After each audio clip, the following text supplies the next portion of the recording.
శ్రీమాత్రే నమ. జయ గురు దత్తాత్రేయ నమ. ఈ వీడియోలో మనం కర్కాటక రాశి వారికి ఫిబ్రవరి 16 నుంచి 22 మధ్యలో జరగబోయే వార ఫలాలు పరిశీలిద్దాం.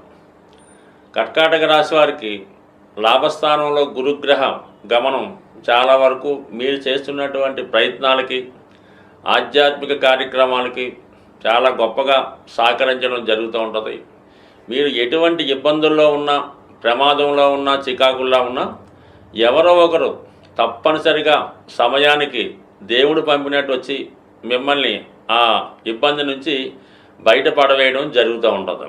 అయితే ఇప్పుడు ఈ సమయంలో ఒక 3 గ్రహాలు అష్టమ స్థానంలో సంచరించడం వల్ల ఏమవుతుందంటే, ప్రత్యక్షంగా మీకు సహకరిస్తూనే మీకు మీ కోడాలనే ఉండి పరోక్షంగా మిమ్మల్ని ఇబ్బంది పెట్టాలనే ప్రయత్నం చేసే శత్రువులు ఎక్కువగా రావడం జరుగుతూ ఉంటుంది. ముఖ్యంగా కుటుంబ స్థానంలో కుటుంబ స్థానాధిపతి అయినటువంటి రవి అష్టమ స్థాన సంచారం వల్ల మీ కుటుంబ సభ్యులే, మీ శ్రేయోభిలాషులే మీకు పోటీగా రావడం జరుగుతూ ఉంటుంది. వారి వల్ల మీరు కొన్ని అనుకోని ఇబ్బందులు ఎదుర్కోవడం జరుగుతుంది. ఏదైనా ఎవరిని నమ్మాలి, ఎవరిని నమ్మకూడదు అన్నటువంటి గుణపాఠం ఈ సమయంలో మీకు రావడం జరుగుతుంటుంది. బట్ ఏదైనా కొన్ని ఇబ్బందులు, అపవాదులు అంటే ప్రభుత్వ అధికారుల వల్ల కానీ, రాజకీయ నాయకుల వల్ల కానీ, లేదంటే మీ యొక్క దగ్గర బంధువుల వల్ల కానీ కొన్ని అవమానాలు ఎదుర్కోవడం జరుగుతూ ఉంటుంది. బుధుడు కూడా అక్కడ ఉండడం వలన ఆర్థిక పరంగా కొంత నష్టం కూడా వచ్చే అవకాశం ఉంది. గతంలో మీరేదో ఎవరి దగ్గర డబ్బు తీసుకొని చెల్లించేసాం, వాళ్ళకి తిరిగి ఇచ్చేసాం అనుకుంటారు. బహుశా ఇచ్చి ఉండొచ్చు కూడా, కానీ అది కొన్నాళ్ళ తర్వాత ఇప్పుడు దాన్ని మీరు కరెక్ట్గా పేమెంట్ చేయలేదని, కొన్ని ఇన్స్టాల్మెంట్లు బకాయి ఉన్నాయని మీకు ఏదైనా నోటీస్ రావడం కానీ, వారి నుంచి ఏమైనా మీకు సమాచారం రావడం కానీ జరిగే అవకాశం ఉంది. ఏదైనా మొత్తం మీద ఆర్థిక వ్యవహారాలు కరెక్ట్గా ఉండకపోవడం వల్ల మీ యొక్క అకౌంట్స్ లాభ నష్టాలు సరిగ్గా బేరీజ్ చేసుకోకపోవడం వల్ల కొన్ని ఇబ్బందులు అధికారుల వల్ల వచ్చే అవకాశం ఉంది. వారి స్థాయిని బట్టి ఇదే సమయంలో ఏదైనా ప్రభుత్వ అధికారులు మీ యొక్క సంస్థలపై రైడ్ చేయడం కానీ, ఇన్కమ్ ట్యాక్స్, జిఎస్టీ, ఈడీ వంటి సంస్థల ద్వారా ఇబ్బందులు, రైడ్స్ లాంటివి జరిగే అవకాశం ఉంది. కాబట్టి చాలా వరకు మరి ప్రస్తుతం ఈ అష్టమ శని ప్రభావం ఉండడం, అష్టమంలో రవిగ్రహ సంచారం, బుధుడు కూడా అక్కడ ఉండడం వల్ల అకౌంట్స్లో ఉన్నటువంటి లోపాల వల్ల, మీ యొక్క పనివారు అశ్రద్ధ చేయడం వల్ల, మీరు సకాలంలో ట్యాక్సులు చెల్లించకపోవడం వల్ల ఇటువంటి ఇబ్బందులు వచ్చే అవకాశం ఉంటుంది. కాబట్టి చాలా వరకు వాటిని సరిదిద్దుకుంటే చాలా వరకు మంచిది. బట్ ఏదైనా ఒక సూచన, జాగ్రత్తగా ఉండడం వల్ల ఎవరికైనా మంచిది. కాబట్టి జాగ్రత్తగా ఉండండి.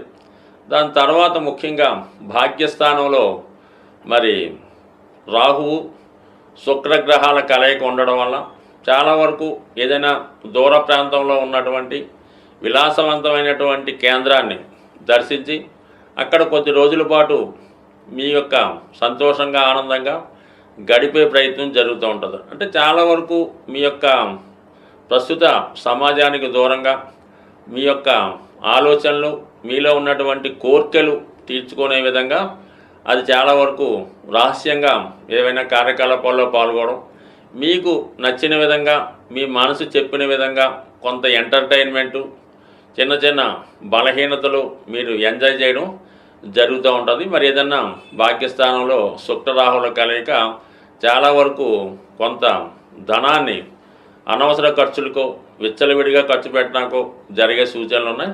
అందువల్ల ఏంటంటే అది ఓకే, అది కరెక్ట్, ఇబ్బంది ఏం లేదు. కానీ కేవలం ఈ అష్టమ శని ప్రభావం వల్ల ఏంటంటే ఏదైనా అవమానం జరిగే అవకాశం ఉన్నది. ఏదన్నా మీరు వెళ్ళరాని చోటుగా వెళ్ళి అక్కడ ఏదో కొద్దిగా ఎంటర్టైన్మెంట్లో ఏ కార్డ్స్ లాంటివి ఆడటం వల్ల ఏదైనా పోలీస్ రైడ్స్ పట్టుబడటం కానీ, ఈ ఇన్కమ్ ట్యాక్స్ విషయాల్లో ఈ పోలీస్ రైడ్స్ రావడం కానీ, ఇటువంటి కొన్ని అనుకోని ఇబ్బందులు జరగడం వల్ల ధనం నష్టపోవడం కన్నా ఈ పరువు పోవడం అనేది చాలా వరకు ఇబ్బంది. కాబట్టి మరి ఈ రెండు కూడా మీకు అటువంటి సిచ్యువేషన్ చెప్తున్నాయి. కాబట్టి 99% సున్నిత మనస్కులైనటువంటి ఈ కర్కాటక లగ్నం లేదా కర్కాటక రాశి వారు ఇతరుల ప్రలోభం వల్ల, అంటే ఏ ఫ్రెండ్షిప్ వల్ల, ఏ కారణం వల్ల వాళ్ళు మిమ్మల్ని ఆహ్వానించడం వల్ల వారి మాట మీరు కాదనలేక అటువంటి వాటిలో పాల్గొనే సూచనలు ఉన్నాయి. కాబట్టి చాలా వరకు మొగమాటాన్ని తగ్గించుకొని అటువంటి చోట్లకి వెళ్లకుండా ఉండడం మంచిది.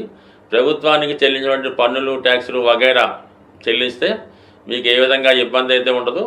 దానివల్ల మీకు ఇంకా నేమ్ అండ్ ఫేమ్, ఆదాయం కూడా పెరిగే అవకాశం ఉంది. సాధారణంగా గ్రహస్థితి మనకి అనుకూలించినప్పుడు, గ్రహాల స్థితి బాగులేకుండా ఇబ్బందులు పడుతున్నప్పుడు ఏ ఒక్క గ్రహం గురించో మనకి ఈ ఇబ్బందులు వస్తున్నాయి అనుకోకుండా సుమారుగా అన్ని గ్రహాల ప్రభావం నుంచి బయటపడడానికి సాధారణంగా కొన్ని మంచి కార్యక్రమాలు చేయడానికి మన పెద్దవాళ్ళు నిర్ణయించడం జరుగుతూ ఉంటుంది అన్నమాట. కామన్గా ఏమవుతారంటే ఇది ఏలినాటి శని జరుగుతుంది, కేవలం ఆ శివాలయంలో నవగ్రహాల దగ్గరికి వెళ్ళడం, ఆ శని భగవానుడి ఏదో కొద్దిగా అభిషేకం ఏదో చేసి రావడం జరుగుతుంటుంది. ఎప్పుడన్నా సరే మీరు 9 గ్రహాలని సమానంగా పూజించి పర్టికులర్గా ఒక గ్రహం ఇబ్బంది అంటే పెళ్ళి అవ్వడం లేదు కుజ భగవానుడు, ఉద్యోగం రావట్లేదు శని భగవానుడు, ఆరోగ్యం సరిగ్గా లేదు సూర్య భగవానుడు, ఈ విధంగా గ్రహాలకి మీరు విధి విధానంగా పూజ చేస్తూ మిగతా 9 గ్రహాలకు కూడా తగు విధంగా ఉపచారాలు చేసినప్పుడు మాత్రమే ఆ గ్రహ ఫలితం రావడం జరుగుతుంది. ఏ ఒక్క గ్రహాన్ని నెగ్లెక్ట్ చేసినా కూడా మిగతా గ్రహాల ప్రభావం ఖచ్చితంగా మీ మీద పడుతుంది. కాబట్టి వీటన్నిటికీ బదులుగా ప్రతి నెల కొన్ని పండగల లాంటివి రావడం జరుగుతూ ఉంటుంది. అందులో మాస శివరాత్రి, ఏకాదశి, సంకష్ట చతుర్థి మొదలగునవి వస్తుంటాయి. అవి విధి విధానంగా ఫాలో అవ్వడం వల్ల ఏ గ్రహాలు అన్ని గ్రహాలు కూడా మీకు సమానమైనటువంటి ఫలితాన్ని ఇవ్వడం జరుగుతుంటుంది. మరి ఇప్పుడు మనకి ఈ వారం ప్రారంభంలో 16వ తారీఖున వస్తున్నటువంటి ఈ సంకష్టాల చతుర్థి రోజు విఘ్నేశ్వరుడి యొక్క అభయం ఉంటే, విఘ్నేశ్వరుడి యొక్క అనుగ్రహం ఉంటే సమస్త గ్రహాలు అనుకూలించాలని ఈ శివపార్వతులు మరి విఘ్నేశ్వరుడికి ఇచ్చినటువంటి వరం. కాబట్టి ఈ సంకష్టాల చతుర్థి పూజ చేయకుండా మీరు మాస శివరాత్రి చేసినా ఫలితం ఉండదు, ఏకాదశి చేసిన ఫలితం ఉండదు, మహాశివరాత్రి అన్నా ఫలితం ఉండదు. అందుకని ముందుగా మరి ఈ నెలలో వస్తున్నటువంటి మహాశివరాత్రి యొక్క పుణ్యఫలం మీకు సంపూర్ణంగా దక్కాలంటే రేపు వచ్చినటువంటి సంకష్టాల చతుర్థి రోజు విఘ్నేశ్వరుడి యొక్క అనుగ్రహం కోసం వీలైనంత వరకు మీరు సొంతంగా కూడా చక్కగా వినాయకుడి ఫోటో ముందు గరికతో అర్చన చేసి మీకు వచ్చినటువంటి వినాయకుడు నామాలు చక్కగా చదివి దానికి ఒక బెల్లం ముక్క నైవేద్యంగా పెట్టి పూజ చేసుకోవచ్చు. అవకాశం ఉన్నవాళ్ళు మరి ఆలయంలో మరి ప్రదోష వేళ విఘ్నేశ్వరుడికి చేస్తున్నటువంటి అభిషేకంలో పాల్గొనడం జరుగుతూ ఉంటుంది. ఎవరైతే సౌభాగ్యం కోసం ప్రయత్నం చేస్తున్నారో, పెళ్లి కోసం ప్రయత్నం చేస్తున్నారో వాళ్ళు మరి స్వామివారికి గంధం నీళ్ళతో కానీ పశువు నీళ్ళతో కానీ అభిషేకం చేయడం వల్ల, మరి ధనం కోసం ప్రయత్నం చేస్తున్న వారు చెరుకు రసంతో కానీ పాలతో కానీ తేనెతో కానీ అభిషేకం చేయడం వల్ల, మరి ముఖ్యంగా ఆరోగ్యం కోసం చేస్తున్నవారు ఇప్పుడు వస్తున్నటువంటి నలుపు రంగు ద్రాక్ష పళ్ళు రసంగా చేసి వాటిని అభిషేకంగా చేయడం వల్ల కానీ, ఏదైనా ప్రతి అభిషేకానికి ఒక ప్రత్యేకమైన ఫలితం ఉంటుంది. ఏదైనా ఇందులో భక్తి ఇంపార్టెంటు.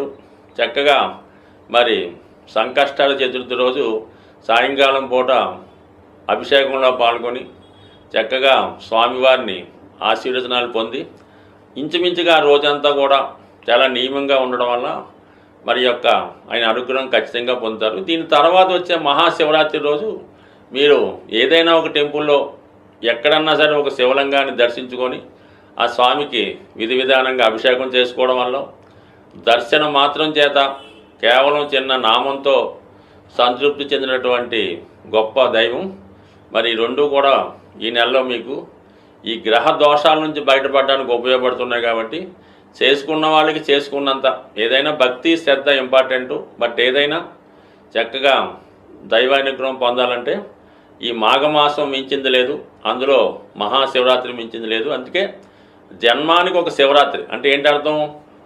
మన జన్మలో ఒక్క శివరాత్రిలో చక్కగా ఒక శివరాత్రి రోజు నియమంగా ఉంటూ ఆ పరమేశ్వరుని దర్శించుకోవడం వల్ల చక్కని ఫలితం పొందడం జరుగుతుంది. స్వస్తి.